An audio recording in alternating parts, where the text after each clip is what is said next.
ಯೇಸು ಕ್ರಿಸ್ತನ ನಾಮದಲ್ಲಿ ನಿಮ್ಮೆಲ್ಲರನ್ನು ನಾನು ವಂದಿಸುವವನಾಗಿದ್ದೇನೆ. ಯೇಸು ಕ್ರಿಸ್ತು ನಾಮத்தினால உங்களை யாவரையும் வாழ்த்தி வரவேற்கிறோம். ಇನ್ನೊಂದು ಸಾರಿ ನಿಮ್ಮನ್ನು ಭೇಟಿ ಮಾಡುವ ಈ ಅವಕಾಶವನ್ನು ನನ್ನ ಒಡೆಯನಾದ ಯೇಸು ಕ್ರಿಸ್ತನು ಒದಗಿಸಿದ್ದಾನೆ. ನಾನು ಆತನಿಗೆ ಕೃತಜ್ಞತೆಗಳನ್ನು ಸಲ್ಲಿಸುವವನಾಗಿದ್ದೇನೆ. இன்னொரு முறை உங்களை யாவரையும் சந்திக்க இந்த ஒரு வாய்ப்பை கர்த்தராகிய இயேசு கிறிஸ்து ஒதுக்கி இருக்கிறார். அவருக்கு நான் நன்றிகளை செலுத்துகிறேன். ದೇವರು ನಿಮ್ಮನ್ನು ಆಶೀರ್ವದಿಸಲಿ. ಆತನ ಪ್ರಕಾಶವು ಯಾವಾಗಲೂ ನಿಮ್ಮ ಮುಖಗಳಲ್ಲಿ ಪ್ರಕಾಶಿಸಲಿ. தேவன் உங்களை ஆசீர்வதிக்கட்டும். அவருடைய பிரகாசம் எப்பொழுதும் உங்களுடைய முகங்களில் பிரகாசிக்கட்டும். ಈ ವಾರ ಎಚ್ಚರಿಕೆಯ 4ನೇ ಸಂದೇಶವನ್ನು ನಾವು ಕೇಳುತ್ತಿದ್ದೇವೆ. இந்த வாரம் எச்சரிக்கைய 4வது செய்தியை நாம் கேட்டுக்கொண்டிருக்கிறோம். 4ನೇ ಭಾಗವನ್ನು ನಾವು ಕೇಳುತ್ತಿದ್ದೇವೆ. 4வது ಭಾಗத்தை நாம் கேட்டுக்கொண்டிருக்கிறோம். ಈಗಾಗಲೇ ನೀವು ಯೂಟ್ಯೂಬ್ ಅಲ್ಲಿ 3 ಭಾಗಗಳನ್ನು ಕೇಳಿರಬಹುದು. முன்பாக நீங்க யூடியூப்ல 3 பாகங்களை கேட்டிருக்கலாம். ಇವತ್ತು 4ನೇ ಭಾಗವನ್ನು ನಾವು ಕೇಳುವವರಾಗಿದ್ದೇವೆ. இன்றைக்கு 4வது பாகத்தை நாம் கேட்க போகிறோம். ದೇವರು ತನ್ನ ವಚನದ ಮೂಲಕ ನಮ್ಮ ಸಂಗಡ ಮಾತಾಡುವವನಾಗಿದ್ದಾನೆ. தேவன் தன்னுடைய வசனங்களின் மூலமாக நம்மோடு கூட பேச இருக்கிறார். ಇಂದಿನ ಸಂದೇಶಕ್ಕೆ ಆರಿಸಿಕೊಂಡಿರುವ ವಾಕ್ಯ ಭಾಗ இன்றைக்கான தேவ செய்திக்கு எடுத்திருக்க வேத பகுதி ಹಿಬ್ರಿಯರಿಗೆ ಬರೆದ ಪತ್ರಿಕೆ எபிரேயருக்கு எழுதிய கடிதம் 12ನೇ ಅಧ್ಯಾಯ 12 அதிகாரம் ವಚನ 25ರಿಂದ 29. வசனம் 25லிருந்து 29. ನಾವು ಪ್ರಾರ್ಥನೆ ಮಾಡಿ ಸಂದೇಶದ ಕಡೆಗೆ ಹೋಗೋಣ. நாம் ஜெபம் செய்து செய்தி கடந்து செல்லலாம். ಇನ್ನೊಂದು ಸಾರಿ ನಿಮ್ಮೆಲ್ಲರನ್ನು ನಾನು ವಂದಿಸುವವನಾಗಿದ್ದೇನೆ. மறுபடியும் உங்களை யாவரும் நான் வாழ்த்துகிறேன். ಸಂದೇಶವನ್ನು ಕೇಳೋಣ. செய்தியை கேட்கலாம். ನನ್ನ ಪ್ರಿಯ ಸಹೋದರ ಸಹೋದರಿಗಳೇ, பிரியமான சகோதர சகோதரிகளே, ಈ ಪತ್ರಿಕೆಯ ಹಿನ್ನೆಲೆ ಏನೆಂದರೆ, இந்த கடிதத்தின் பின்னணி என்னவென்றால், ಈ ಸಭೆಯ ಜನರು ಪ್ರಾರಂಭದಲ್ಲಿ ಬಹಳ ಉತ್ಸಾಹವನ್ನು ತೋರಿಸಿದರು. இந்த சபையின் ஜனங்கள் ஆரம்பத்தில் மிகவும் ஆர்வத்தை காண்பித்தார்கள். ಅಂದರೆ ದೇವರಲ್ಲಿ, அப்படி என்றால் தேவனுக்குள்ளும் ಮತ್ತು ದೇವರ ಕಾರ್ಯದಲ್ಲಿ ಬಹಳ ಉತ್ಸಾಹವನ್ನು ತೋರಿಸಿದರು. மற்றும் தேவ காரியத்துக்குள்ளும் மிகவும் ஆர்வத்தை காண்பித்தார்கள். ಆದರೆ ಈ ದಾಹ ಕಡಿಮೆಯಾಯಿತು. ஆனால் இந்த தாகம் குறைந்து போனது. 2 ದೋಣಿಗಳಲ್ಲಿ ಪ್ರಯಾಣ ಮಾಡುವುದಕ್ಕೆ ಪ್ರಯತ್ನ ಪಡುತ್ತಿದ್ದರು. 2 படகுகளில் பயணம் செய்ய முயற்சித்தார்கள். ಸಭೆಗೆ ಬರುತ್ತಿದ್ದರು, சபைக்கு வந்து கொண்டிருந்தார்கள். ಆದರೆ ಅವರ ಹಳೆಯ ಸ್ವಭಾವದ ಕಾರ್ಯಗಳನ್ನು ಮಾಡುತ್ತಿದ್ದರು. ஆனால் அவர்களின் பழைய சுபாவத்தின் காரியங்களை செய்து வந்தார்கள். ಬರಹಗಾರನು ಅರಣ್ಯ ಕಾಂಡ ಒಂದು ಉದಾಹರಣೆಯನ್ನು ತೆಗೆದುಕೊಂಡು ಈ ಸಭೆಯ ಮಕ್ಕಳ ಸಂಗಡ ಮಾತನಾಡುತ್ತಿದ್ದಾನೆ. கடிதத்தை எழுதியவர் வனாந்தரத்தில் நடந்த சம்பவத்தை எடுத்து உதாரணமாக எடுத்துக்கொண்டு இந்த சபையின் பிள்ளைகளோடு பேசுகிறார். ಜನರು ಐಗುಪ್ತ ದೇಶದಿಂದ ಹೊರಗೆ ಬಂದರು. ஜனங்கள் எகிப்து தேசத்தை விட்டு வெளியே வந்தார்கள். ಬಹಳ ಉತ್ಸಾಹದಿಂದ ದೇವರ ಆರಾಧನೆಯನ್ನು ಮಾಡಿದರು. மிகவும் ஆர்வத்தோடு தேவனுடைய ஆராதனை செய்தார்கள். ಆದರೆ ಅವರ ಆರಾಧನೆ ಮತ್ತು ಉತ್ಸಾಹ ಮುಂದುವರೆಯಲಿಲ್ಲ. ஆனால் அவர்களுடைய ಆರಾಧನೆயும் ಆರ್ವமும் ಮುಂದುವರவில்லை. ದೇವರು ಅವರ ಮೇಲೆ ಬಹಳ ಕೃಪೆಯನ್ನು ಸುರಿಸಿದನು. தேவன் அவர்கள் மீது அநேக கிருபையை ஊற்றினார். ಆದರೆ ಈ ಜನರು ದೇವರ ವಿರೋಧವಾಗಿ ಗುಣುಗುಟ್ಟಿದರು. ஆனால் இந்த ஜனங்கள் தேவனுக்கு விரோதமாக முறுமுறுத்தார்கள். ದೇವ ಮನುಷ್ಯನ ವಿರೋಧವಾಗಿ ಮಾತನಾಡಿದರು. தேவ மனுஷனுக்கு விரோதமாக பேசினார்கள். ಆದ ಕಾರಣ ದೇವರು ಇವರ ಮೇಲೆ ಬಹಳ ಕೋಪಗೊಂಡನು. அதன் காரணம் தேவன் இவர்கள் மீது மிகவும் கோபம் கொண்டார். ಆ ಕೋಪಗೊಂಡ ಕಾರಣ அந்த கோபம் அடைந்த காரணம் ಅನೇಕ ಜನರು ವಾಗ್ದಾನ ದೇಶಕ್ಕೆ ಸೇರಲಿಲ್ಲ. அநேக ஜனங்கள் வாக்குப்பண்ண தேசத்துக்கு போய் சேரவில்லை. ಮರುಭೂಮಿಯಲ್ಲೇ ಮರಣ ಹೊಂದಿದರು. வனாந்தரத்திலே மரித்து போனார்கள். ದೇವರು ಈ ಹಳೆಯ ಜನಾಂಗವನ್ನು ನಾಶ ಮಾಡಿದನು. தேவன் இந்த பழைய தலைமுறையை அழித்து போட்டார். ಅಂದರೆ ಐಗುಪ್ತ ದೇಶದಿಂದ ಬರುವ ದಾರಿಯಲ್ಲಿ ಹಳೆಯ ಜನಾಂಗವನ್ನು ನಾಶ ಮಾಡಿದನು. அப்படி என்றால் எகிப்து தேசத்தில் வர்ற வழியிலே அந்த தலைமுறைகளை அவர் அழித்து போட்டார். ಹೊಸ ಜನಾಂಗವನ್ನು ವಾಗ್ದಾನ ದೇಶಕ್ಕೆ ಕರೆದೊಯ್ದನು. புதிய தலைமுறையை வாக்குப்பண்ண தேசத்துக்கு அழைத்து கொண்டு போனார். ಬರಹಗಾರನು ಇದೇ ಉದಾಹರಣೆಯನ್ನು ಸಭೆಗೆ ನೀಡುತ್ತಿದ್ದಾನೆ. இதை எழுதியவர் இதே உதாரணத்தை சபைக்கும் கொடுக்கிறார். ಆತನು ಹೇಳುತ್ತಿದ್ದಾನೆ, அவர் சொல்லுகிறார், ನೀವು ದೇವರಲ್ಲಿ ಬೆಳೆಯಬೇಕು. நீங்கள் தேவனுக்குள் வளர வேண்டும். ನೀವು ದೇವರಲ್ಲಿ ಬೆಳೆಯುತ್ತಿಲ್ಲ, நீங்கள் தேவனுக்குள் வளரவில்லை. ದೇವರಿಂದ ದೂರವಾಗುತ್ತಿದ್ದೀರಾ. தேவனை விட்டு தூரம் போயிட்டு ಹೃದಯವನ್ನು ಕಠಿಣ ಮಾಡಿಕೊಂಡಿದ್ದೀರಾ. இதயத்தை கடினப்படுத்தி கொண்டிருக்கிறீங்க. ನಂಬಿಕೆಯಲ್ಲಿ ಜಾರಿ ಹೋಗುತ್ತಿದ್ದೀರಾ. நம்பிக்கையில் வலிக்கு கொண்டிருக்கிறீங்க. ಅದು ಮಾತ್ರವಲ್ಲ, அது மாத்திரமல்ல, ದೇವರಿಗೆ ಅವಿಧೇಯರಾಗುತ್ತಿದ್ದೀರಾ. தேவனுக்கு கீழ்ப்படியாம போயிருக்கிறீங்க. ಬರಹಗಾರನು ಇಂದು ಓದಿದ ವಚನಗಳಲ್ಲಿ ಎಚ್ಚರಿಸುವ ವಿಷಯ ಏನೆಂದರೆ, இதை எழுதியவர் இன்று வாசித்த வசனங்களில் வைத்து நம்ம எச்சரிக்கக்கூடிய விஷயம் என்னவென்றால், ನೀವು ದೇವರನ್ನು ತಿರಸ್ಕರಿಸುತ್ತಿದ್ದೀರಾ. நீங்கள் தேவனை நிராகரிக்கிறீர்கள். ದೇವರು ಇಸ್ರೇಲ್ ಜನಾಂಗವನ್ನು ಶಿಕ್ಷಿಸಿದನು. தேவன் இஸ்ரவேல் தலைமுறையை ಶಿಕ್ಷಿத்தார்.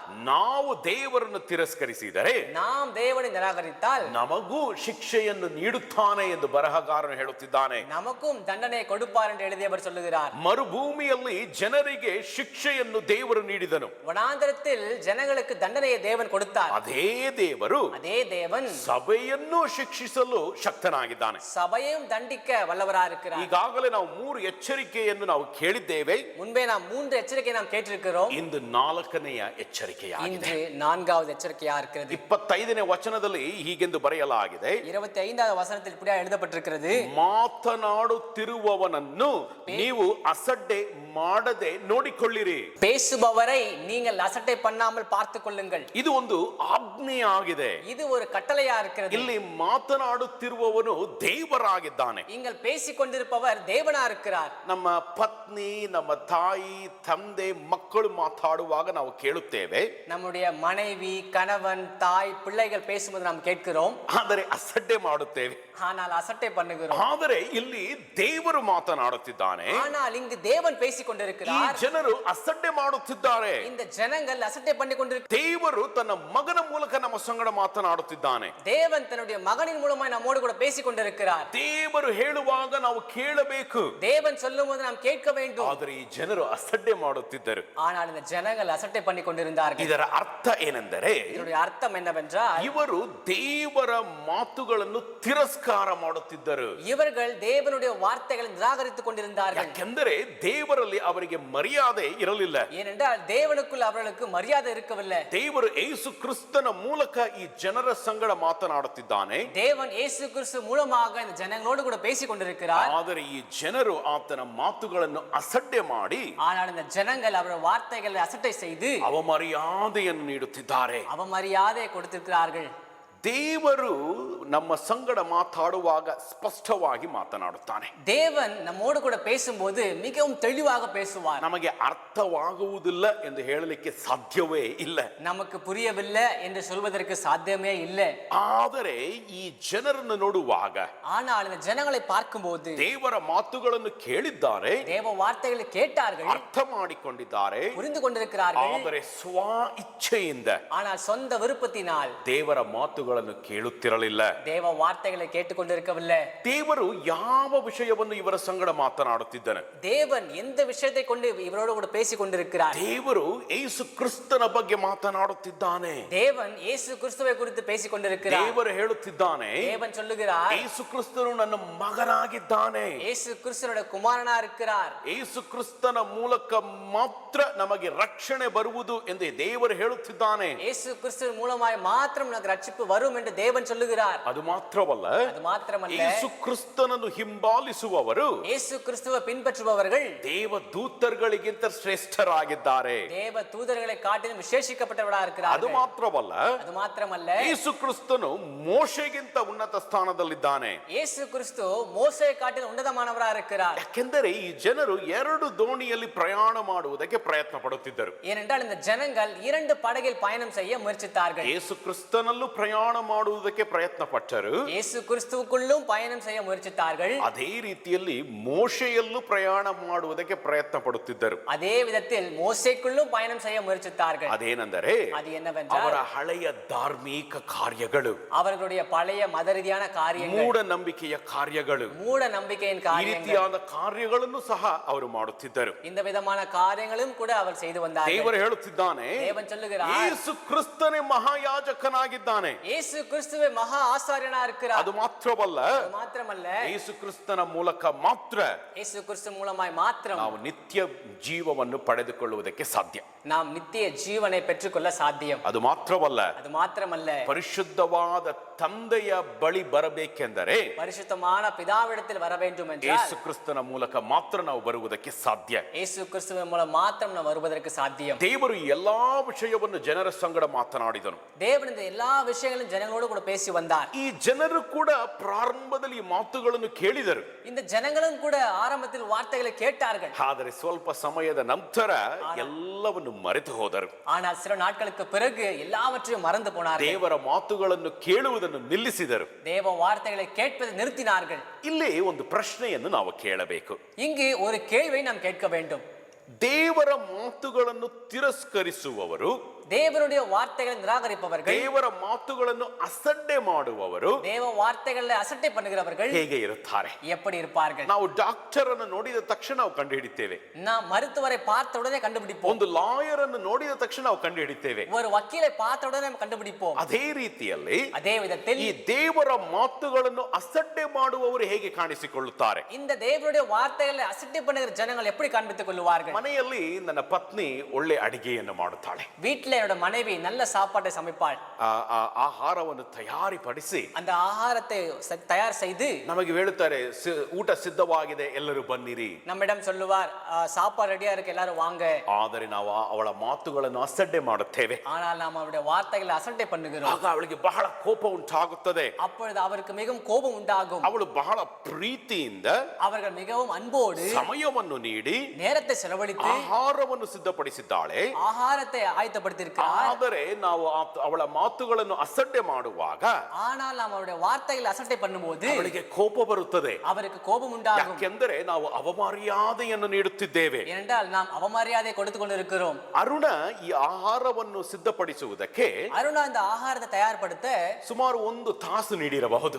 ஒரு மணி நேரம் செலவழித்திருக்கலாம். 1 ತಾಸು ನೀಡಿದ ಕಾರಣ ಅವಳಿಗೆ ಬಹಳ ಕೋಪ ಉಂಟಾಗುತ್ತದೆ. 1 மணி நேரம் செலவழித்த காரணம் மிகவும் கோபம் உண்டாகும். ಆದರೆ ತಂದೆಯಾದ ದೇವರು ஆனா பிதாவாகிய தேவன் ತನ್ನ ಮಗನನ್ನು ನಮಗೆ ನೀಡಿದ್ದಾನೆ. தன்னுடைய குமாரனை நமக்கு கொடுத்திருக்கிறார். ಆತನನ್ನು ಕಳುಹಿಸಿ ಕ್ರೂಜೆಯಲ್ಲಿ ಮರಣವನ್ನು ಹೊಂದಿಸಿದ್ದಾನೆ. அவரை அனுப்பி சிலுவையில மரணம் அடைய செய்திருக்கிறார். ತನ್ನ ಪವಿತ್ರವಾದ ರಕ್ತವನ್ನು ನಮಗೆ ಸುರಿಸಿದ್ದಾನೆ. தம்முடைய பரிசுத்தமான ரத்தத்தை நமக்கு சிந்திருக்கிறார். ಅನೇಕ ಒಳ್ಳೆ ಕಾರ್ಯಗಳನ್ನು ನಮ್ಮ ಜೀವಿತದಲ್ಲಿ ಮಾಡಿದ್ದಾನೆ. அநேக நல்ல காரியங்களை நம்ம வாழ்க்கையில் செய்திருக்கிறார். ಆದರೆ ನಾವು ಆತನ ಮಾತುಗಳನ್ನು ಅಸಡ್ಡೆ ಮಾಡುತ್ತೇವೆ. ஆனால் நாம் அவருடைய வார்த்தைகளை அசட்டை பண்ணுகிறோம். ತಂದೆಯಾದ ದೇವರಿಗೆ ಕೋಪ ಬರದೇ ಇರುವುದೋ? பிதாவாகிய தேவனுக்கு கோபம் வராமல் இருக்குமோ? 1 ತಾಸು ನೀಡಿದ ನನ್ನ ಪತ್ನಿಗೆ ಕೋಪ ಬರುವಾಗ, 1 மணி நேரம் செலவழித்த என்னுடைய மனைவிக்கே கோபம் வரும்போது ತನ್ನ ಪ್ರಾಣವನ್ನು ನೀಡಿದ ದೇವರಿಗೆ ಎಷ್ಟು ಕೋಪ ಬರಬಹುದು? ನನ್ನ ಪ್ರಿಯ ಸಹೋದರ ಸಹೋದರಿಗಳೇ, தன்னுடைய ஜீவனையே கொடுத்த இயேசு கிறிஸ்துவுக்கு எவ்வளவு கோபம் வரும் பிரியமான சகோதர சகோதரிகளே? ಆದ ಕಾರಣ அதன் காரணம் ಈ ಅಸಡ್ಡೆ ಮಾಡುವ ಜನರು ಹೇಗೆ ಕಾಣಿಸಿಕೊಳ್ಳುತ್ತಾರೆ? இந்த அசட்டை பண்ணுகிற ஜனங்கள் எப்படி காண்பித்துக் கொள்வார்கள்? ಮೊದಲನೇದಾಗಿ முதலாவதாக ಒಬ್ಬರು ದೇವರ ಮಾತುಗಳನ್ನು ಅಸಡ್ಡೆ ಮಾಡುವಾಗ ஒருவர் தேவ வார்த்தைகளை அசட்டை பண்ணும்போது ಆ ವಿಷಯ ಅವರ ಜೀವನದ ಶೈಲಿಯಲ್ಲೇ ಕಾಣಿಸಿಕೊಳ್ಳುತ್ತದೆ. அந்த விஷயம் அவர்கள் வாழ்கிற வாழ்க்கை முறையிலே காண்பித்துக் கொள்ளும். ಅದೇನೆಂದರೆ, அது என்னவென்றால் ಅವರು ಜಾರಿ ಹೋಗುತ್ತಿರುತ್ತಾರೆ. அவர்கள் வழிக்கு கொண்டு போயிருப்பார்கள். ದೇವರಿಂದ ಜಾರಿ ಹೋಗುತ್ತಿರುತ್ತಾರೆ. தேவனை விட்டு அவர்கள் வழிக்கு போய் கொண்டிருப்பார்கள். ದೇವರಿಂದ ಜಾರಿ ಹೋಗಿ தேவனை விட்டு வழிக்கு போய் ಬೇರೆ ಕಡೆ ಸೇರಿಕೊಳ್ಳಿರುತ್ತಾರೆ. வேறு பக்கம் போய் சேர்ந்து கொண்டிருப்பார்கள். ಮೂಢ ನಂಬಿಕೆಗಳು, அப்படி என்ற மூட நம்பிக்கைகள், ಲೌಕಿಕವಾದ ವಿಷಯಗಳು, உலக ரீதியான விஷயங்கள் ಇವರಿಗೆ ಅನ್ಯೋನ್ಯತೆ ಇಷ್ಟವಾಗುವುದಿಲ್ಲ. இவர்களுக்கு ஐக்கியம் விருப்பம் ஆவதில்லை. ದೋಣಿ ಹೇಗೆ ನೀರಿನಲ್ಲಿ ಜಾರಿ ಹೋಗುತ್ತದೋ ஒரு படகு எப்படி தண்ணீர் வழிக்கு போவதோ ಅದೇ ರೀತಿಯಲ್ಲಿ ಇವರು ದೇವರಿಂದ ಜಾರಿ ಹೋಗುತ್ತಾರೆ. அதே விதத்தில் இவர்கள் தேவனை விட்டு வழிக்கு போவார்கள். ದೇವರಿಂದ ದೂರವಾಗುತ್ತಾರೆ. தேவனை விட்டு தூரம் ஆவார்கள். ದೇವರಲ್ಲಿ ಇರುವ ಹಾಗೆ ಕಾಣಿಸಿಕೊಳ್ಳುತ್ತಾರೆ. தேவனுக்குள் இருப்பது போலவே காண்பித்துக் கொள்வார்கள். ಆದರೆ ಲೌಕಿಕವಾದ ಜನರ ಸಂಗಡ ಇರುವುದಕ್ಕೆ ಅವರಿಗೆ ಬಹಳ ಇಷ್ಟವಿರುತ್ತದೆ. ஆனால் உலக ரீதியான ஜனங்களோடு கூட இருக்க அவர்கள் மிகவும் விருப்பப்படுவார்கள். ಲೋಕದ ಕಾರ್ಯಗಳಿಗೆ ಬಹಳ ಉತ್ಸಾಹ ಇರುತ್ತದೆ. உலகத்தின் காரியங்களுக்கு மிகவும் ஆர்வம் இருக்கும். ಎರಡನೇದಾಗಿ இரண்டாவதாக ಹೃದಯವನ್ನು ಕಠಿಣ ಮಾಡಿಕೊಂಡಿರುತ್ತಾರೆ. இதயத்தை கடினப்படுத்திக் ಅದು கொண்டிருப்பார்கள். ಮಾತ್ರವಲ್ಲ, ದೇವರ ನಂಬಿಕೆ ಕಡಿಮೆಯಾಗುತ್ತದೆ. அது மாத்திரமல்ல, தேவ நம்பிக்கை குறைந்து போகும். ದೇವರನ್ನು ನಂಬುವ ಆ ನಂಬಿಕೆ ಅವರಲ್ಲಿ ಕೊರತೆಯಾಗಿರುತ್ತದೆ. தேவனை நம்புகிற அந்த நம்பிக்கை அவர்களுக்கு குறைவா இருக்கும். ಆದ ಕಾರಣ ಸತ್ಯ ವೇದವನ್ನು ಓದುವುದಕ್ಕೆ ಅವರಿಗೆ ಇಷ್ಟವಿರುವುದಿಲ್ಲ. அதன் காரணம் வேதத்தை வாசிக்க அவர்களுக்கு விருப்பம் இருப்பதில்லை. ಪ್ರಾರ್ಥನೆ ಮಾಡುವುದಕ್ಕೆ ಇಷ್ಟವಾಗುವುದಿಲ್ಲ. ஜெபம் செய்வதற்கு விருப்பம் ஆவதில்லை. ಅನ್ಯೋನ್ಯತೆಗೆ ಬರುವುದಕ್ಕೆ ಇಷ್ಟವಾಗುವುದಿಲ್ಲ. ஐக்கியத்தில் சேருவதற்கு விருப்பம் ஆவதில்லை. ಆದ ಕಾರಣ அதன் காரணம் ಸಭೆಯಾಗಿ ಕೂಡು ಬರುವುದನ್ನು ಅವರು ನಿರ್ಲಕ್ಷ್ಯ ಮಾಡುತ್ತಾರೆ. சபையாக கூடி வருவதை அவர்கள் அசட்டை பண்ணுவார்கள். ಈ ಜನರು ನೋಡುವಾಗ, இந்த ஜனங்கள் பார்க்கும்போது, ಅಂದರೆ ಈ ಸಭೆಯ ಜನರು ನೋಡುವಾಗ, அப்படி சபை ஜனங்களை பார்க்கும்போது ಪ್ರಾರಂಭದಲ್ಲಿ ಬಹಳ ಚೆನ್ನಾಗಿದ್ದರು.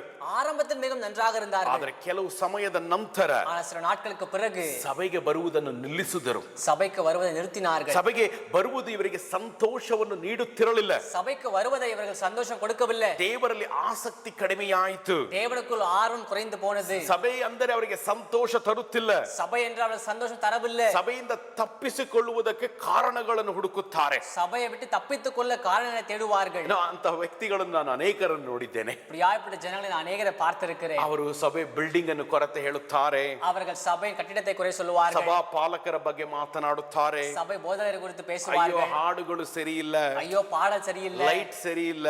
லைட்டுங்க சரியில்லை. ಸಭೆಯಿಂದ ತಪ್ಪಿಸಿಕೊಳ್ಳುವುದಕ್ಕೆ ಕಾರಣಗಳನ್ನು ಹುಡುಕುವಂತ ಜನರು. சபையின் தப்பித்துக் கொள்ள காரணங்களை தேடுகிற ஜனங்கள். ಇನ್ನೊಂದು ಒಂದು ಸ್ವಭಾವ ಏನೆಂದರೆ, இன்னொரு சுபாவம் என்னவென்றால் ಸ್ವ ಇಚ್ಛೆಯಿಂದ ಪಾಪದಲ್ಲಿ ಒಳಗಾಗುತ್ತಾರೆ. சொந்த விருப்பத்தால் பாவத்துக்குள்ளாவார்கள். ದೇವರಿಗೆ ಕೋಪ ಬರುತ್ತದೆ ಎಂದು ತಿಳಿದಿದ್ದರೂ தேவனுக்கு கோபம் வரும் என்று தெரிந்திருந்தும் ಆ ಕಾರ್ಯವನ್ನು ಮಾಡುತ್ತಾರೆ. அந்த காரியத்தையே ಅದು செய்வார்கள். ಚಿಕ್ಕದಾಗಿ ಪ್ರಾರಂಭ ಮಾಡುತ್ತಾರೆ, அது சிறியதாக ಅದು ஆரம்பிப்பார்கள், ದೊಡ್ಡದಾಗಿ ಬೆಳೆಯುತ್ತದೆ. அது பெரியதாக வளர்ந்து விடும். ದೇವರಿಗೆ ಒಂದು ಕಾರ್ಯ ಮಾಡುತ್ತೇನೆ ಎಂದು ಹೇಳುತ್ತಾರೆ, தேவனுக்காய் ஒரு காரியம் செய்வேன் என்று சொல்லுவார்கள், ಆದರೆ ಅದನ್ನು ಮರೆತು ಬಿಡುತ್ತಾರೆ. ஆனா அதை மறந்து விடுவார்கள். ಇಂಗ್ಲಿಷ್ ಅಲ್ಲಿ ಸೆಲೆಕ್ಟಿವ್ ಅಮ್ನೀಷಿಯಾ ಅಂತ ಹೇಳ್ತೇವೆ. ஆங்கிலத்தில் செலக்டிவ் அம்னிஷன் சொல்லுவார்கள். ಅಂದರೆ ಬೇರೆ ಎಲ್ಲಾ ವಿಷಯ ಜ್ಞಾಪಕ ಇರುತ್ತದೆ, அப்படினால் வேறு எல்லா விஷயம் ஞாபகத்துக்கு இருக்கும், ದೇವರ ವಿಷಯಗಳು ಜ್ಞಾಪಕಕ್ಕೆ ಬರುವುದಿಲ್ಲ. தேவ விஷயங்கள் ஞாபகத்துக்கு வராது. ದೇವರು ಕೋಪಗೊಳ್ಳುತ್ತಾನೆ ಎಂದು ತಿಳಿದಿದ್ದರೂ தேவன் கோபம் கொள்ளுவார் என்று தெரிந்திருந்தும் ಕಾರ್ಯವನ್ನು ಮಾಡುತ್ತಾರೆ. அந்த காரியத்தை செய்வார்கள். ದೇವರ ಮಾತುಗಳನ್ನು ತಿರಸ್ಕರಿಸುವಂತಹ ಜನರು, தேவ வார்த்தையில் நிராகரிக்கிற ஜனங்கள் ಅವರ ಜೀವಿತದಲ್ಲಿ ಈ ಕಾರ್ಯಗಳನ್ನು ನೋಡಬಹುದು. அவருடைய வாழ்க்கையில் இந்த காரியத்தை நாம் பார்க்க முடியும். ದೇವರ ವಿರೋಧವಾಗಿ ಮಾಡುವ ಕಾರ್ಯಗಳು, தேவனுக்கு விரோதமாய் செய்கிற காரியங்கள், ಅವರು ದೇವರ ಪ್ರಸನ್ನತೆಗೆ ಬರುವುದಕ್ಕೆ ಇಷ್ಟವಾಗುವುದಿಲ್ಲ. அவர்கள் தேவ பிரசன்னத்துக்கு வருவதற்கு ಅವರ விருப்பமாவதில்லை. ಮನಸ್ಸಿನಲ್ಲಿ ಆ ತಪ್ಪಿತ ಭಾವನೆ ಹೆಚ್ಚಾಗಿರುತ್ತದೆ. அவருடைய மனதில் இந்த குற்ற உணர்ச்சி அதிகமா இருக்கும். ದೇವರು ಮತ್ತು ದೇವ ಸಭೆಯನ್ನು ಒಂದು ದೂರವಾಗಿ ಇಟ್ಟಿರುತ್ತಾರೆ. தேவனையும் தேவ சபையும் அவர்கள் தூரமாக வைத்திருப்பார்கள். ಹೀಗೆ ಮಾಡುವುದರಿಂದ இப்படி செய்வதால் ಅವರು ದೇವರಲ್ಲಿ ಬೆಳೆಯುವುದಿಲ್ಲ. அவர்கள் தேவனுக்குள் ಅದು வளருவதில்லை. ಮಾತ್ರವಲ್ಲ, அது மாத்திரமல்ல, ಈ ದೇವರ ಮಾತುಗಳನ್ನು ಅಸಡ್ಡೆ ಮಾಡುವವರು, இந்த தேவ வார்த்தைகள் அசட்டை பண்ணுகிறவர்கள், ಅವರಲ್ಲಿ ಜಗಳ ಮಾಡುವ ಗುಣ ಇರುತ್ತದೆ. அவர்களுக்குள் சண்டை போடுகிற குணம் இருக்கும். ಅವಕಾಶ ಸಿಕ್ಕಿದ ತಕ್ಷಣ ಜಗಳ ಮಾಡುತ್ತಾರೆ, வாய்ப்பு கிடைத்த உடனே சண்டை போடுவார்கள், ಅಥವಾ ಜಗಳವನ್ನು ಮೂಡಿಸುವ ಕಾರ್ಯಗಳನ್ನು ಮಾಡುತ್ತಾರೆ. அல்லது சண்டைகளை ஏற்படுத்துகிற ஜனங்களாக இருப்பார்கள். ಮನೆಯಲ್ಲಿ ಜಗಳ, வீட்டுல சண்டைகள், ಸಭೆಯಲ್ಲಿ ಜಗಳ, ಸಭೆಗಳ ಕೆಲಸದ ಸಭೆಗಳು, ಜಾಗದಲ್ಲಿ ಜಗಳ. வேலை செய்கிற இடத்துல சண்டைகள். ಜಗಳ ಅವರ ಜೀವಿತದ ಒಂದು ಪಾಲಾಗಿರುತ್ತದೆ. சண்டை அவருடைய வாழ்க்கையின் ஒரு குணமா இருக்கும். ದೇವರ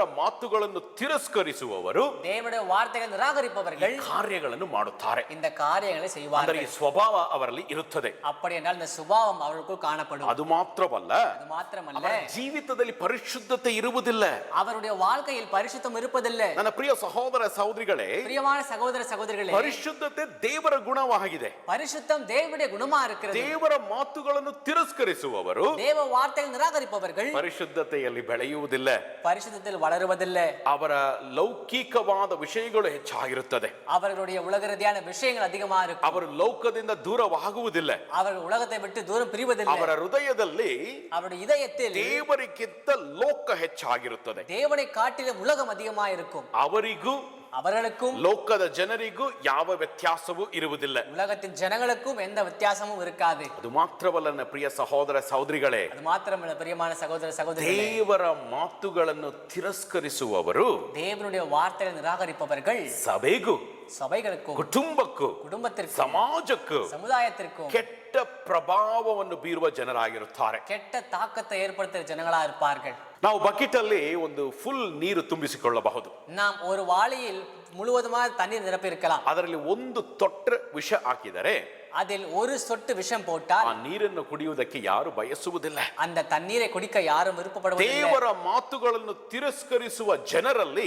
தேவ வார்த்தை நிராகரிக்கிற ஜனங்களில் ಈ ಕಾರ್ಯಗಳನ್ನು ನಾವು ನೋಡುತ್ತೇವೆ. இந்த காரியத்தை நாம் பார்க்கிறோம். ಇಸ್ರೇಲ್ ಜನರು ಎಲ್ಲರೂ ದೇವರ ವಿರೋಧವಾಗಿ ಕಾರ್ಯ ಮಾಡುವುದಕ್ಕೆ ಪ್ರಾರಂಭ ಮಾಡಲಿಲ್ಲ. இஸ்ரவேல் ஜனங்களில் எல்லோரும் தேவனுக்கு விரோதமான காரியங்களை செய்ய ஆரம்பிக்கவில்லை. ಒಂದು ಕೆಟ್ಟ ವ್ಯಕ್ತಿ ஒரே ஒரு கெட்ட மனுஷன் ಅನೇಕರಿಗೆ ಪ್ರಭಾವವನ್ನು ಬೀರಿದನು. அநேகருக்கு தாக்கத்தை ஏற்படுத்தினார். ಸಭೆಯಲ್ಲಿ ಒಂದು ವ್ಯಕ್ತಿ ದೇವರ ಮಾತುಗಳನ್ನು ಅಸಡ್ಡೆ ಮಾಡುವಾಗ, சபையில் ஒரு மனுஷன் தேவனுடைய வார்த்தைக்கு விரோதமாக அசட்டை பண்ணும்போது, ತಿರಸ್ಕರಿಸುವುದಕ್ಕೆ ಪ್ರಾರಂಭ ಮಾಡಿದರೆ நிராகரிக்க ஆரம்பம் செய்தால் ಆ ವ್ಯಕ್ತಿ ಅನೇಕರನ್ನು ಪ್ರಭಾವ ಬೀರುತ್ತಾನೆ. அந்த மனுஷன் அநேகருக்கு தாக்கத்தை உண்டாக்குவார். ಬರಹಗಾರನು ಹೇಳುತ್ತಿದ್ದಾನೆ, அவர் சொல்லுகிறார், ನೀವು ದೇವರ ಮಾತುಗಳನ್ನು ಅಸಡ್ಡೆ ಮಾಡುತ್ತಿದ್ದೀರಾ. நீங்கள் தேவ வார்த்தைகள் அசட்டை பண்ணி கொண்டிருக்கிறீர்கள். ನನ್ನ ಪ್ರಿಯ ಸಹೋದರ ಸಹೋದರಿಗಳೇ, பிரியமான சகோதர ದೇವರು சகோதரிகளே, ಈ ದಿನ ಕೂಡ ನಮ್ಮ ಸಂಗಡ ಮಾತನಾಡುತ್ತಿದ್ದಾನೆ. தேவன் இந்த நாள் நாளும் நம்மோடு கூட பேசி கொண்டிருக்கிறார். ಆದರೆ ಸಮಸ್ಯೆ ಏನೆಂದರೆ ஆனால் பிரச்சனை என்னவென்றால் ನಾವು ಆತನ ಮಾತುಗಳನ್ನು ಅಸಡ್ಡೆ ಮಾಡುತ್ತಿದ್ದೇವೆ. நாம் அவருடைய வார்த்தைகளை அசட்டை பண்ணி கொண்டிருக்கிறோம். ದೇವರು ಈ ದಿನ ಕೂಡ ನಮ್ಮ ಸಂಗಡ ಮಾತನಾಡುತ್ತಿದ್ದಾನೆ. தேவன் இந்த நாளில் நம்மோடு கூட பேசி கொண்டிருக்கிறார். ಆದರೆ ಸಮಸ್ಯೆ ಏನೆಂದರೆ ஆனால் பிரச்சனை என்னவென்றால் ನಾವು ಆತನ ಮಾತುಗಳನ್ನು ಅಸಡ್ಡೆ ಮಾಡುತ್ತಿದ್ದೇವೆ. நாம் அவருடைய வார்த்தைகளை அசட்டை பண்ணி ಈ கொண்டிருக்கிறோம். ದಿನದಲ್ಲೂ ನಾವು ಅಸಡ್ಡೆ ಮಾಡುತ್ತಿದ್ದೇವೆ. இந்த நாளிலும் அசட்டை பண்ணி கொண்டிருக்கிறோம். ನನ್ನ ಪ್ರಿಯ ಸಹೋದರ ಸಹೋದರಿಗಳೇ, பிரியமான சகோதர ನಾವು சகோதரிகளே, ದೇವರ ಮಾತುಗಳನ್ನು ಅಸಡ್ಡೆ ಮಾಡುವಾಗ நாம் தேவ வார்த்தைகளை அசட்டை பண்ணும்போது ನಮ್ಮ ಜೀವಿತದಲ್ಲಿ ಈ ಕಾರ್ಯಗಳನ್ನು ನೋಡುತ್ತೇವೆ. நம்முடைய வாழ்க்கையில் இந்த காரியங்களை நாம் பார்க்கிறோம். ಅದೇನೆಂದರೆ ನಾವು ದೇವರಿಂದ ದೂರವಾಗುತ್ತೇವೆ, அது என்னவென்றால் நாம் தேவனை விட்டு தூரம் போவோம், ಹೃದಯವನ್ನು ಕಠಿಣ ಮಾಡಿಕೊಳ್ಳುತ್ತೇವೆ, இதயத்தை கடினப்படுத்திக் கொள்ளுவோம், ಸಭೆಯಿಂದ ತಪ್ಪಿಸಿಕೊಳ್ಳುತ್ತೇವೆ, சபையை விட்டு தப்பித்துக் கொள்ளுவோம், ಪಾಪದಲ್ಲಿ ಒಳಗಾಗುತ್ತೇವೆ, பாவத்தில் உள்ளாவோம், ದೇವರಲ್ಲಿರುವ ನಂಬಿಕೆ ಕಡಿಮೆಯಾಗುತ್ತದೆ, தேவனுக்குள் இருக்கிற நம்பிக்கை குறைந்து ಜಗಳ போகும், ಮಾಡುತ್ತೇವೆ, சண்டை போடுவோம், ಚಾಡಿ ಹೇಳುತ್ತೇವೆ, குறை சொல்லுவோம், ನಮ್ಮಲ್ಲಿ ಪರಿಶುದ್ಧತೆ ಇರುವುದಿಲ್ಲ, நம்மில் பரிசுத்தம் இருப்பதில்லை, ಲೌಕಿಕವಾದ ಜನರ ಹಾಗೆ ಕಾಣಿಸಿಕೊಳ್ಳುತ್ತೇವೆ, உலக ரீதியான ஜனங்களை போல காண்பித்துக் கொள்ளுவோம், ಸಭೆಯಿಂದ ತಪ್ಪಿಸಿಕೊಳ್ಳುತ್ತೇವೆ. சபையை விட்டு தப்பித்துக் ಅದು கொள்ளுவோம். ಮಾತ್ರವಲ್ಲ, அது மாத்திரமல்ல, ಇನ್ನೊಬ್ಬರಿಗೆ ಕೆಟ್ಟ ಪ್ರಭಾವವನ್ನು ಬೀರುವ ಜನರಾಗುತ್ತೇವೆ. இன்னொருவருக்கு கெட்ட தாக்கத்தை ஏற்படுத்துகிற ஜனங்களாக இருப்போம். ಈ ಕಾರ್ಯಗಳು ನಮ್ಮ ಜೀವಿತದಲ್ಲಿ ನಡೆಯುವುದಕ್ಕೆ ನಮಗೆ ಇಷ್ಟವಾಗುವುದಿಲ್ಲ. இந்த காரியங்கள் நம்முடைய வாழ்க்கையில் நடக்க நமக்கு விருப்பமாவதில்லை. ಆದರೆ ನಾವು ದೇವರ ಮಾತುಗಳನ್ನು ನಿರ್ಲಕ್ಷ್ಯ ಮಾಡುವಾಗ, ஆனால் நாம் தேவ வார்த்தைகளை நிராகரிக்கும் போது, ಅಸಡ್ಡೆ ಮಾಡುವಾಗ அசட்டை பண்ணும்போது ಈ ಕಾರ್ಯಗಳು ನಮ್ಮ ಜೀವಿತದಲ್ಲಿ ನೆರವೇರುತ್ತದೆ. இந்த காரியங்கள் நம்முடைய வாழ்க்கையில் நிறைவேறும். ಅಂದರೆ ದೇವರನ್ನು ನಿರ್ಲಕ್ಷ್ಯ ಮಾಡುವ ಒಂದು ರಿಸಲ್ಟ್ ಈ ಕಾರ್ಯಗಳು ನಮ್ಮ ಜೀವಿತದಲ್ಲಿ ನಡೆಯುತ್ತದೆ. அப்படி என்றால் தேவனை நிராகரிக்கிற அந்த விளைவு நம்முடைய வாழ்க்கையில் இந்த காரியங்கள் மூலமா நிறைப்படும்.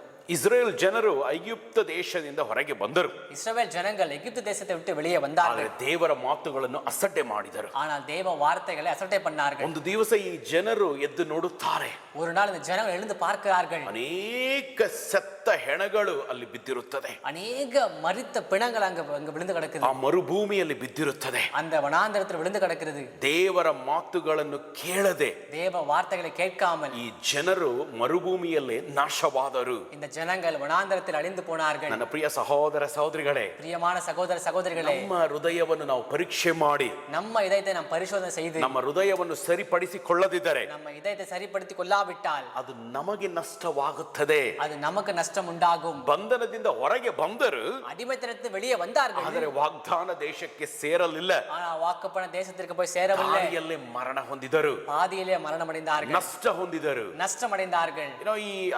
ಈ ಹೀಬ್ರೂಸ್ ಇಬ್ರಿಯರ ಪತ್ರಿಕೆಯಲ್ಲಿ 11ನೇ ಅಧ್ಯಾಯವಿದೆ. இந்த எபிரேய கடிதத்தில் 11வது அதிகாரம் இருக்கிறது. ಆ ಅಧ್ಯಾಯದಲ್ಲಿ ಅನೇಕ ಹೆಸರುಗಳನ್ನು ನಾವು ನೋಡುತ್ತೇವೆ. அந்த அதிகாரத்தில் அநேக பெயர்களை நாம் பார்க்கிறோம். ಈ ಅಧ್ಯಾಯ ಬರೆದಿರುವುದು ಸುಮ್ಮನೆ ನಾವು ಓದುವುದಕ್ಕಲ್ಲ, இந்த அதிகாரம் எழுதியிருக்கிற சும்மா நாம் வாசிப்பதற்காக அல்ல. ಜನರು ಅವರ ಓಟವನ್ನು ನಿಷ್ಠೆಯಿಂದ ಓಡಿ இந்த ஜனங்கள் தங்களுடைய ஓட்டத்தை நேர்மையோடு ஓடி ಮುಕ್ತಾಯ ಮಾಡಿದಂತ ಜನರಾಗಿದ್ದಾರೆ. முடித்த ஜனங்களா இருக்கிறார்கள். ಪ್ರಾರಂಭ ಮಾಡಿದರು, ஆரம்பித்தார்கள், ಒಳ್ಳೆ ರೀತಿಯಲ್ಲಿ ಮುಕ್ತಾಯ ಮಾಡಿದರು. நல்ல ಓಟத்தை ಓಡಿ முடித்தார்கள். ನಾವು ಪ್ರಾರಂಭ ಮಾಡಿದೆವು, நாம் ஆரம்பித்திருக்கிறோம், ಆದರೆ ಹೇಗೆ ಮುಂದುವರಿಸುತ್ತಿದ್ದೇವೆ? ஆனால் எப்படி தொடர்ந்து கொண்டிருக்கிறோம்? ನಾವು ದೇವರ ಮಾತುಗಳನ್ನು ನಿರ್ಲಕ್ಷ್ಯ ಮಾಡುತ್ತಿದ್ದೇವೋ, நாம் தேவனுடைய வார்த்தையை நிராகரித்துக் கொண்டிருக்கிறோமோ, ಅಸಡ್ಡೆ ಮಾಡುತ್ತಿದ್ದೇವೋ? அசட்டை பண்ணி கொண்டிருக்கிறோமோ? ದುಃಖಕರವಾದ ವಿಷಯವೇನೆಂದರೆ துக்கமான விஷயம் என்னவென்றால் ಈ ಜನರು ವಾಗ್ದಾನ ದೇಶಕ್ಕೆ ಸೇರಲಿಲ್ಲ. இந்த ஜனங்கள் வாக்குப்பண தேசத்துக்கு போய் சேரவில்லை. ವಾಗ್ದಾನ ದೇಶದ ಹತ್ತಿರಕ್ಕೆ ಬಂದರು, வாக்குப்பண தேசத்திற்கு பக்கத்தில் வந்தார்கள், ಆದರೆ ಗುರಿಯನ್ನು ತಲುಪಲಿಲ್ಲ.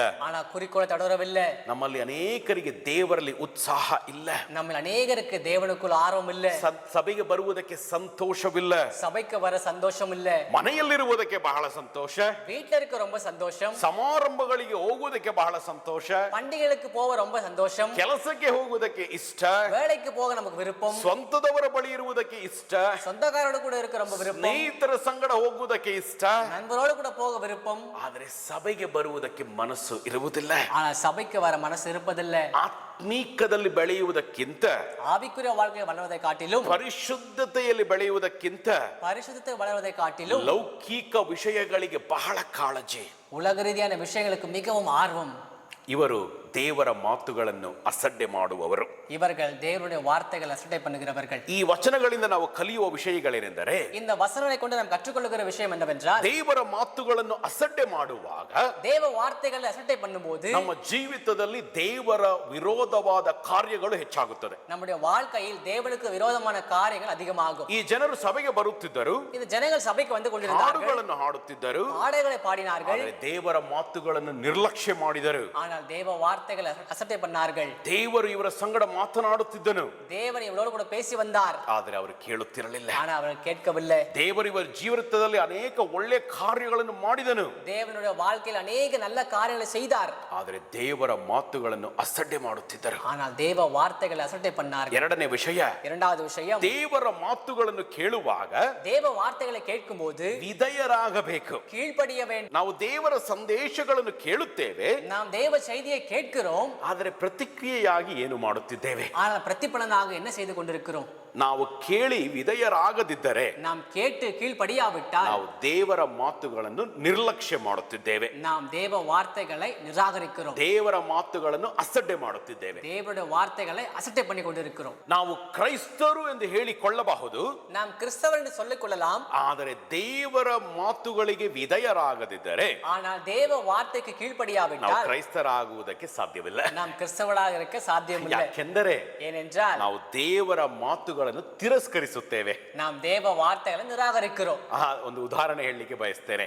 ஒரு உதாரணம் சொல்ல விரும்புகிறேன். ನಾವೆಲ್ಲರೂ ಚೈನೀಸ್ ಆಹಾರವನ್ನು ತಿನ್ನುವುದಕ್ಕೆ ಬಯಸುತ್ತೇವೆ. நாம் எல்லோரும் சைனீஸ் உணவை சாப்பிட விரும்புகிறோம். ನಾವು ಚೈನೀಸ್ ರೆಸ್ಟೋರೆಂಟ್ಗೆ ಹೋಗಿದ ತಕ್ಷಣ நாம் சைனீஸ் ரெஸ்டாரண்ட்டுக்கு போன உடனே ನಾವು ಚೈನೀಸ್ ಆಗುವುದಕ್ಕೆ ಸಾಧ್ಯವಿಲ್ಲ. நாம் சைனீஸ் ஆக சாத்தியமில்லை. ಅದೇ ರೀತಿಯಲ್ಲಿ அதே விதத்தில் ನಾವು ಸಭೆಗೆ ಹೋಗಿದ ತಕ್ಷಣ ನಾವು ಕ್ರೈಸ್ತರಾಗುವುದಕ್ಕೆ ಸಾಧ್ಯವಿಲ್ಲ. நாம் சபைக்கு போன உடனே கிறிஸ்தவராக சாத்தியமில்லை. ದೇವರ ಮಾತುಗಳನ್ನು ವಿಧೇಯರಾಗಬೇಕು. தேவ வார்த்தைக்கு கீழ்ப்படிய வேண்டும். ಮೂರನೇ ವಿಷಯ, மூன்றாவது விஷயம், ನಾವು ದೇವರ ಮಾತುಗಳನ್ನು ತಿರಸ್ಕರಿಸುವಾಗ நாம் தேவ வார்த்தையை நிராகரிக்கும் போது ಅದು ನಮ್ಮ ನಡತೆಯಲ್ಲಿ ಕಾಣಿಸಿಕೊಳ್ಳುತ್ತದೆ. அது நம்ம நடத்தையில் காண்பித்துக் கொள்ளும். ಅದು ಹೇಗಿರುತ್ತದೆ ಎಂದರೆ, அது எப்படி இருக்கும் என்றால், ನಮ್ಮಲ್ಲಿ ಪ್ರೀತಿಯ ಕೊರತೆ ಇರುತ್ತದೆ, நம்மில் அன்பில் குறைபாடு இருக்கும், ಕ್ಷಮಾಪಣೆ ಕೊರತೆ ಇರುತ್ತದೆ, மன்னிப்பு குறைவா இருக்கும், ಪ್ರಾರ್ಥನೆಗೆ ಉತ್ಸಾಹ ಇರುವುದಿಲ್ಲ, ஜெபத்திற்கு ஆர்வம் இருப்பதில்லை, ಅನ್ಯೋನ್ಯತೆಗೆ ಉತ್ಸಾಹ ಇರುವುದಿಲ್ಲ, ஐக்கியத்துக்கு ஆர்வம் இருப்பதில்லை, ಸಭೆಗೆ ಬರುವುದಕ್ಕೆ ಇಷ್ಟವಾಗುವುದಿಲ್ಲ. சபைக்கு வர விருப்பமாவதில்லை. ನಾವು ದೇವರ ಮಾತುಗಳನ್ನು ತಿರಸ್ಕರಿಸುವ ಕಾರಣ நாம் தேவனுடைய வார்த்தையை நிராகரிக்க காரணம் ಅದು ನಮ್ಮ ನಡತೆಯಲ್ಲಿ ಕಾಣಿಸಿಕೊಳ್ಳುತ್ತದೆ. அது நம்ம நடக்கையில் காண்பித்துக் கொள்ளும். ನಾವು ದೇವರ ಮಾತುಗಳನ್ನು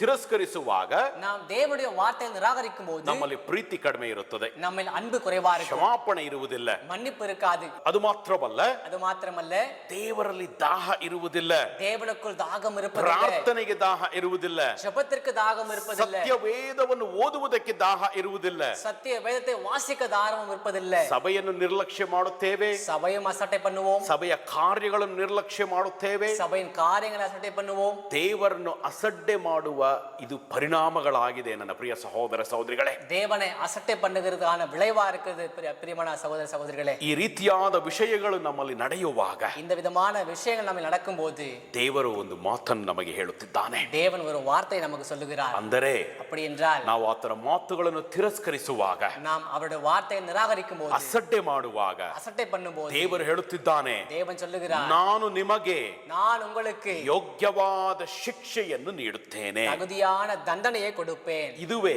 ಇಂದಿನ ಎಚ್ಚರಿಕೆಯಾಗಿದೆ ನನ್ನ ಪ್ರಿಯ ಸಹೋದರ ಸಹೋದರಿಗಳೇ. இதுவே இன்றைக்கான எச்சரிக்கையா இருக்கிறது பிரியமான சகோதர சகோதரிகளே. ನಾವು ದೇವರ ಮಾತುಗಳನ್ನು ಅಸಡ್ಡೆ ಮಾಡಿದರೆ நாம் தேவ வார்த்தைகளை அசட்டை பண்ணினால் ದೇವರ ಶಿಕ್ಷೆಗೆ ಒಳಗಾಗುತ್ತೇವೆ. தேவ தண்டனைக்கு உள்ளாவோம். ದೇವರು ಕ್ಷಮೆಯುಳ್ಳ ದೇವರಾಗಿದ್ದಾನೆ, தேவன் மன்னிக்கிற தேவனா இருக்கிறார், ಕೃಪೆಯುಳ್ಳ ದೇವರಾಗಿದ್ದಾನೆ. கிருபையுள்ள தேவனா இருக்கிறார். ಅದೇ ರೀತಿಯಲ್ಲಿ ಶಿಕ್ಷೆಯನ್ನು ನೀಡುವ ದೇವರಾಗಿದ್ದಾನೆ. அதே விதத்தில் தண்டிக்கிற தேவனுமா இருக்கிறார். ದೇವರು ನಮ್ಮನ್ನು ರಕ್ಷಿಸಿದ್ದಾನೆ, தேவன் நம்ம ತನ್ನ ரட்சித்திருக்கிறார், ರಕ್ತವನ್ನು ಸುರಿಸಿ ನಮ್ಮ ಪಾಪದ ಬಂಧನದಿಂದ ಬಿಡಿಸಿದ್ದಾನೆ, தன்னுடைய ரத்தத்தை சிந்தி நம்ம பாவத்தின் அடிமையிலிருந்து விடுவித்திருக்கிறார், ತನ್ನ ಪ್ರಾಣವನ್ನು ನೀಡಿ தன்னுடைய ஜீவனை கொடுத்து ನರಕದಿಂದ ನಮ್ಮನ್ನು ಬಿಡಿಸಿದ್ದಾನೆ. நரகத்திலிருந்து நம்ம ಅದು விடுவித்திருக்கிறார். ಮಾತ್ರವಲ್ಲ, அது மாத்திரமல்ல, ಎಂತಹ ಕೃಪೆಯನ್ನು ಸುರಿಸಿದ್ದಾನೆ, இப்படியாய்ப்பட்ட கிருபையை ஊற்றிருக்கிறார், ಆಶೀರ್ವಾದಗಳನ್ನು ನೀಡಿದ್ದಾನೆ. ஆசீர்வாதங்களை கொடுத்திருக்கிறார். ಇಂತಹ ದೇವರ ಮಾತುಗಳನ್ನು ನಾವು ಅಸಡ್ಡೆ ಮಾಡುತ್ತೇವೆ. இப்படியாய்ப்பட்ட தேவ வார்த்தைகளை நாம் அசட்டை பண்ணுகிறோம். ನಮಗೆ ಎಷ್ಟು ಧೈರ್ಯ ಇರಬೇಕು ಅಲ್ಲವಾ ನನ್ನ ಪ್ರಿಯ ಸಹೋದರ ಸಹೋದರಿಗಳೇ? நமக்கு எவ்வளவு தைரியம் இருக்கணும் இல்லையா பிரியமான சகோதர சகோதரிகளே? ಇಂತಹ ಜನರನ್ನು ದೇವರು ಶಿಕ್ಷಿಸುವವನಾಗಿದ್ದಾನೆ. இப்படியாய்ப்பட்ட ஜனங்களை தேவன் தண்டிப்பவரா இருக்கிறார். ಶಿಕ್ಷೆ ನೀಡದೆ ಇರುತ್ತಾನೋ?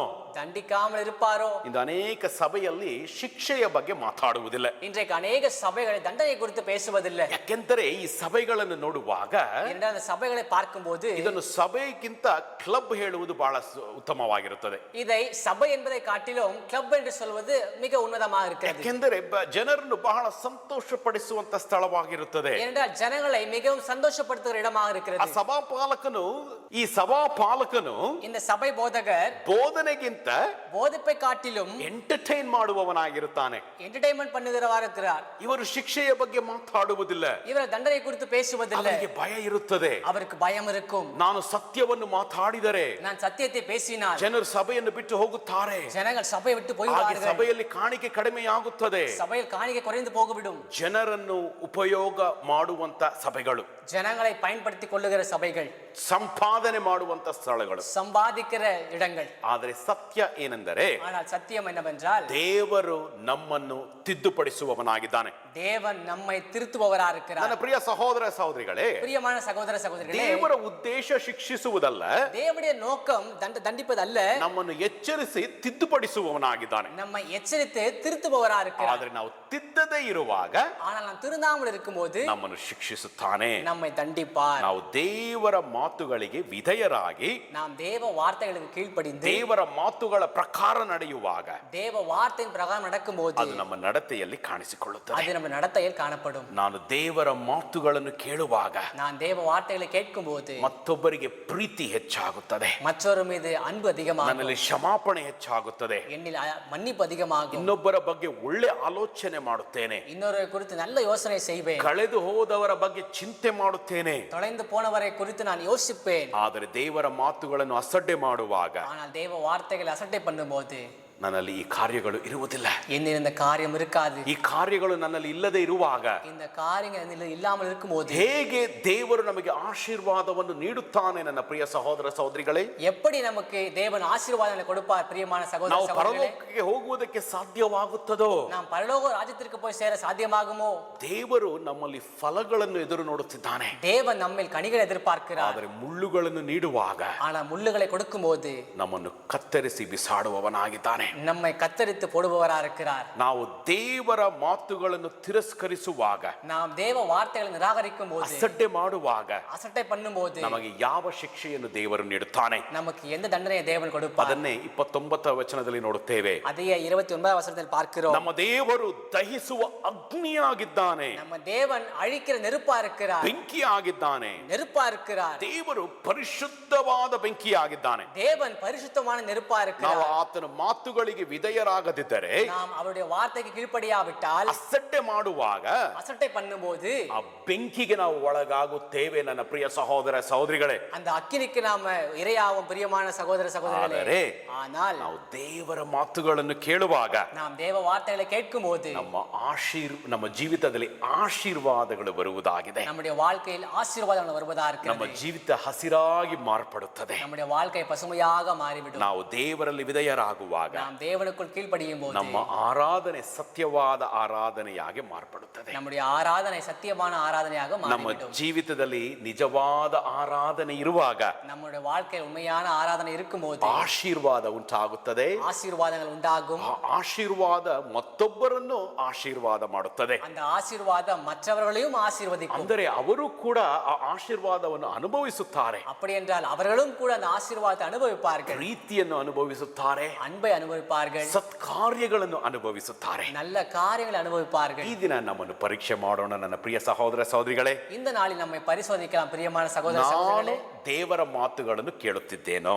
நான் தேவ வார்த்தைகளை கேட்டுக்கொண்டிருக்கிறேன். ಕೇಳುವುದು ಅಂದರೆ கேட்பது என்றால் ವಿಧೇಯನಾಗುತ್ತಿದ್ದೇನೋ கீழ்ப்படுகிறேனோ ಅಥವಾ அல்லது ಅಸಡ್ಡೆ ಮಾಡುತ್ತಿದ್ದೇನೋ? அசட்டை பண்ணுகிறேனோ? ಈ ದಿನ ನಮ್ಮನ್ನು ಪರೀಕ್ಷೆ ಮಾಡುವ ದಿವಸವಾಗಿದೆ ನನ್ನ ಪ್ರಿಯ ಸಹೋದರ ಸಹೋದರಿಗಳೇ. இந்த நாளில் நம்மை பரிசோதிக்கிற நாளா இருக்கிறது. பிரியமான ಈ சகோதர ಸಂದೇಶದಿಂದ சகோதரிகளே, ನಮ್ಮ ಜೀವಿತದಲ್ಲಿ ಅಳವಡಿಸಿಕೊಳ್ಳುವ ವಿಷಯವೇನೆಂದರೆ, இந்த செய்தியில் நம்முடைய வாழ்க்கை நடைமுறைப்படுத்திக் கொள்கிற விஷயம் என்னவென்றால், ದೇವರ ಮಾತುಗಳನ್ನು ಕೇಳಿ தேவ வார்த்தைகளை கேட்டு ನಮ್ಮ ಜೀವಿತವನ್ನು ಮಾರ್ಪಡಿಸಿಕೊಳ್ಳೋಣ. நம்முடைய வாழ்க்கையை மாற்றிக்கொள்ளலாம். ಅಸಡ್ಡೆ ಮಾಡುವಾಗ அசட்டை பண்ணும்போது ಶಿಕ್ಷೆ, தண்டனை, ಬೆಂಕಿಯಲ್ಲಿ ಬೀಳುತ್ತೇವೆ. அக்கினியில் விழுவோம். ಆದರೆ ದೇವರ ಮಾತುಗಳನ್ನು ಕೇಳುವಾಗ ஆனா தேவ வார்த்தைகளை கேட்கும் போது ನಾವು ಆಶೀರ್ವಾದಗಳನ್ನು ಅನುಭವಿಸುತ್ತೇವೆ. நாம் ஆசீர்வாதங்களை அனுபவிப்போம். ಅದು ನಮ್ಮ ಕುಟುಂಬಕ್ಕೆ ಆಶೀರ್ವಾದವಾಗಿರುತ್ತದೆ, அது நம்ம குடும்பத்திற்கு ஆசீர்வாதமாக இருக்கும், ಸಭೆಗೂ ಆಶೀರ್ವಾದವಾಗಿರುತ್ತದೆ. சபைக்கும் ஆசீர்வாதமாக இருக்கும். ಈ ದಿನ இந்த நாளில் ದೇವರ ಮಾತುಗಳನ್ನು ಕೇಳೋಣ, தேவ வார்த்தைகளை கேட்கலாம், ದೇವರ ಕಡೆಗೆ ತಿರುಗಿಕೊಳ್ಳೋಣ. தேவ பக்கம் திரும்பிக் கொள்ளலாம். ನಮ್ಮನ್ನು ಎಚ್ಚರಿಸಿದ್ದಾನೆ, நம்ம எச்சரித்திருக்கிறார், ನಾವು ದೇವರ ಕಡೆಗೆ ತಿರುಗಿಕೊಳ್ಳೋಣ. நாம் தேவன் பக்கம் திரும்பிக் ನನ್ನ கொள்ளலாம். ಪ್ರಿಯ ಸಹೋದರ ಸಹೋದರಿಗಳೇ, பிரியமான சகோதர ದೇವರು சகோதரிகளே, ನಿಮ್ಮ ಸಂಗಡ ಮಾತಾಡಿದ್ದಾನೆ. தேவன் உங்களோடு கூட பேசியிருக்கிறார். ಸಂದೇಶದ ಮೂಲಕ ನಿಮ್ಮ ಸಂಗಡ ಮಾತಾಡಿದ್ದಾನೆ. இந்த செய்தி மூலமா உங்களோடு கூட பேசியிருக்கிறார். ದೇವರು ನಿಮ್ಮನ್ನು ಆಶೀರ್ವದಿಸಲಿ. தேவன் உங்களை ஆசீர்வதிக்கட்டும். ಆತನ ಪ್ರಕಾಶವು ಯಾವಾಗಲೂ ನಿಮ್ಮ ಮುಖಗಳಲ್ಲಿ ಪ್ರಕಾಶಿಸಲಿ. அவருடைய பிரகாசம் எப்பொழுதும் உங்க முகங்களும் பிரகாசிக்கட்டும். ಇನ್ನೊಂದು ಸಾರಿ ಭೇಟಿ ಮಾಡುವವರೆಗೆ இன்னொரு முறை எங்களை சந்திக்கும் வரை ದೇವರು ತನ್ನ ರಕ್ಕೆಯ ಮರೆಯಲ್ಲಿ ನಿಮ್ಮನ್ನು ಮರೆಮಾಚಲಿ. தேவன் தம்முடைய செட்டைகள் கீழே உங்களை மறைக்கட்டும்.